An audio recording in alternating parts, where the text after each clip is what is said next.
All right, good morning, good afternoon, and good evening, everyone. It's Dr. Ephraim. Today's date is October 31st, 2022. And if you're listening to the sound of my voice, you're blessed to see another day. And for that, all praise, honor, and glory is due to the Most High God of Israel, now and forever. And I pray and speak blessings and prosperity and good health on all of you. Listen to the sound of my voice. All right, shalom, everyone. Real quick, I just want to make a quick correction in my, I believe it was my Palestinian video. I can't remember which video it was or which lesson, but I incorrectly stated that Obama was Hamite from the Maasai tribe, which she's actually from the Luau tribe. And I mean, I was on the cuff, and I knew that, but I mean, just speaking out for the moment, it kind of escaped me. So, of course, some hater had to, out of all the information I gave, they had to harp on that. So you know what that's about. But whatever, to God be the glory, man. I know what it is, especially with our people, and but that's that, man. So my apologies on that. My bad. What do you know? I'm human. But that's that. Well, today is October 31st, and of course, it don't mean anything to many of us, but this is Halloween, right? And a lot of little kids are gonna be out there trick or treating and knocking on doors or whatever the case may be. It's funny because it's weird with all this with everything's going on nowadays that people still actually get into Halloween dressing up in ghost costumes and devils and all kind of stuff. It's just I guess it's cultural, it's tradition, whatever the case may be. But when I was little, my mom didn't take us trick-or-treating. I never went trick-or-treating in my life. My mom didn't trust nobody. People, putting stuff in candy and giving kids, putting razor blades and apples and all kinds of crazy things. My mom just didn't trust people. So what she would do is she would buy us all the candy we wanted, get us the little costumes, whatever we wanted to put on or whatever, and let us be in the back room dressed up in our costumes, eating candy and just, carrying on. I mean, we didn't know any different. We didn't know any better. And so they say you can't miss what you never had. So, we never went trick-or-treating. My mom was very protective of us, but anyway, be careful for all the little kids out there. A lot of families do still do the trick-or-treating thing, so they're gonna be out there, getting their little candy, knocking on doors, up a chickadee, So it's cute, man. But yeah, that's that. On to the story for the day. Yeah, I couldn't. I saw this. I was like, oh wow, I got to share this. So apparently, the men accused of the murder of Malcolm X were exonerated, and they sued the state of New York and won. So let's get into that real quick. All right, and credit for the story goes to Mr. Benjamin Weiser of the New York Times. And it says, New York City has agreed to pay $26 million to settle lawsuits filed on behalf of two men whose convictions in the 1965 assassination of Malcolm X were thrown out last year after a judge found serious miscarriages of justice, according to the city and federal court records. The two men, Muhammad A. Aziz and Khalil Islam, each spent more than 20 years in prison after their hasty arrest and a trial that relied on questionable evidence in one of the most notorious murders of the civil rights era. Their exoneration last November, Mr. Islam's, was posthumous, came as allegations of racism and discrimination in the criminal justice system were again prompting national protests and political debate. The throwing out of the men's convictions came after a 22-month investigation by the Manhattan District Attorney's Office, then led by Cyrus R. Vance Jr. and the men's lawyers, which found that prosecutors, the Federal Bureau of Investigation, aka the FBI, and the New York Police Department had withheld key evidence that probably would have led to acquittals had it been presented to a jury. This settlement brings some measure of justice to individuals who spent decades in prison and bore the stigma of being falsely accused of murdering an iconic figure, Nick Paolucci, a spokesman for the New York City Law Department, said in a statement.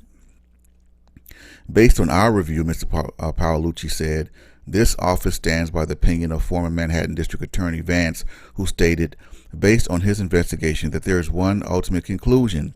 Mr. Aziz and Mr. Islam were wrongfully convicted of this crime.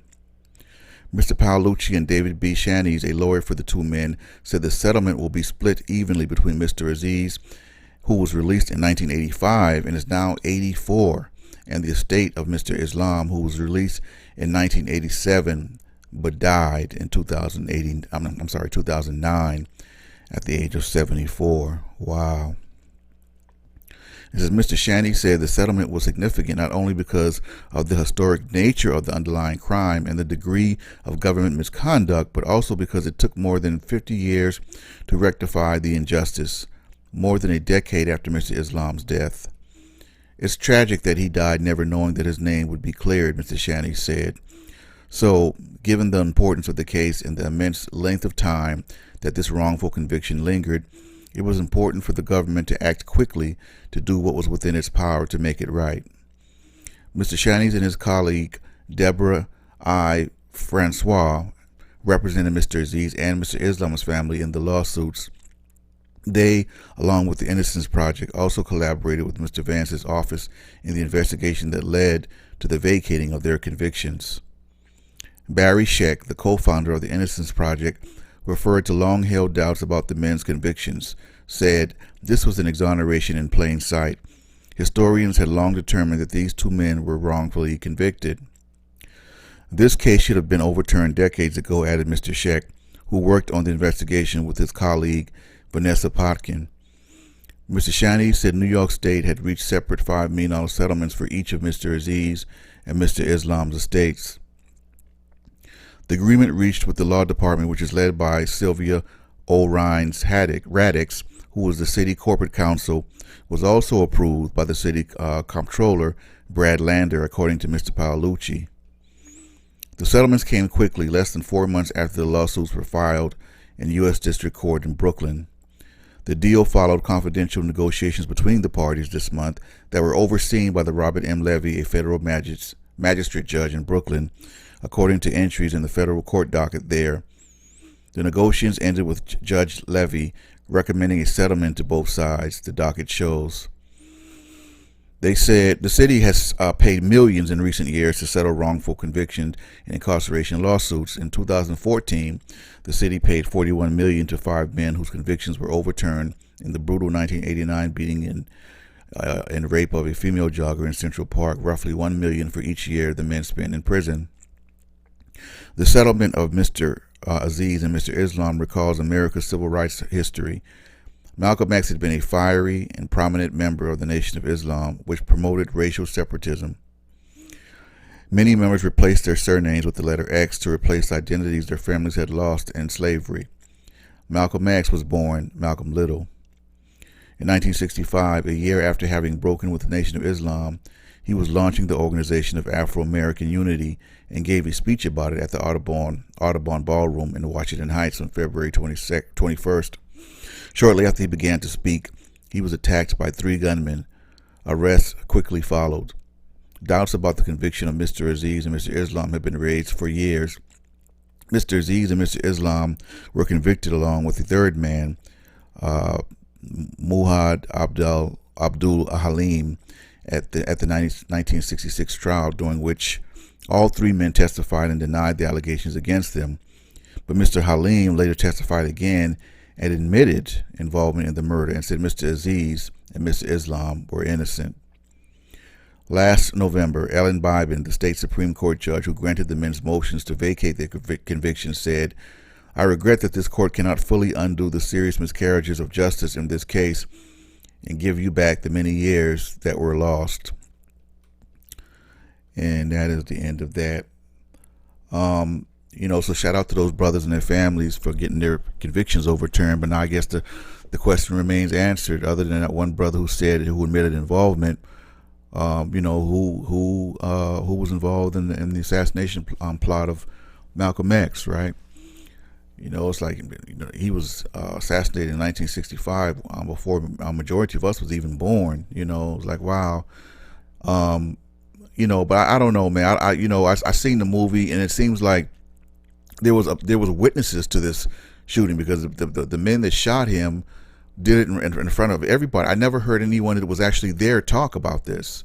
And in the Spike Lee movie, they made it seem like they caught the guys, and they the crowd kind of rushed them or whatever. So, what are they saying? What are the eyewitnesses saying that was actually there, that saw it? That's what I'd like to know. I mean, okay, you're saying that these two were wrongly convicted. Okay, so who did it? Like, I mean, because there was a bunch of eyewitnesses there. I know when they heard the shots, and it was chaos, ensued or whatever, but there were eyewitnesses there at that event, man. And it's just kind of weird to me that I never heard from anyone that was actually there, their eyewitness account of what they saw and who they saw, right? So I don't know, man. I guess it's one of them things, man. Just like with MLK, it'll remain a mystery, and we'll never really know, who assassinated them, and more importantly, who was involved. Because it was some people involved. I mean, COINTELPRO was huge back then. The FBI was kind of into they were behind that program, and it was specifically targeted among black organizations. Try to create turmoil and try to infiltrate, and all kinds of stuff. They were doing all kinds of stuff, man. Especially with the Black Panthers and that whole civil rights movement back in the 60s. It was crazy back then. Even one of the Kennedys was, Robert F. Kennedy. Of course, JFK, he was assassinated. His brother was assassinated. I mean, it was just crazy. It was a crazy time in the 60s. I was born on a cusp. It was 1968.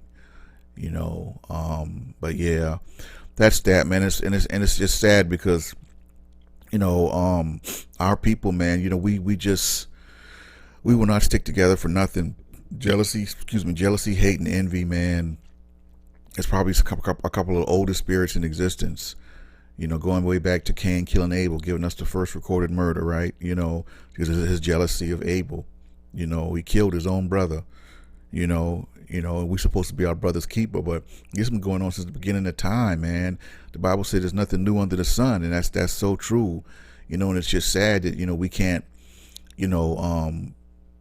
for all the good that we try to do, there's going to be some of us is going to try to detract from that good. You're always going to hear voices of dissension and doubt, and it's just sad. That's why it makes people, people be like, well, why even bother? But I mean, it is what it is, man. The Most High, He said we are stiff-necked people, and I don't know. I guess we'll never really know, who was involved in that, but if those men were wrongly convicted, of this, then kudos to them. And the Most High, He knows exactly who did it, right? So judgment is His at the end of the day, right?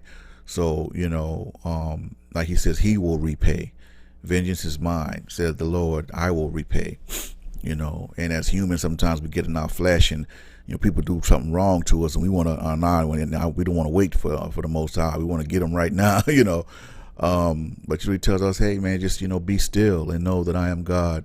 You know what I mean? So anyway, that's that, man. Until I got a couple good things going on. So later on, I'll check you out again, and hope y'all enjoyed the article. And until next time, it's Dr. Ephraim signing off, saying Shalom, elect.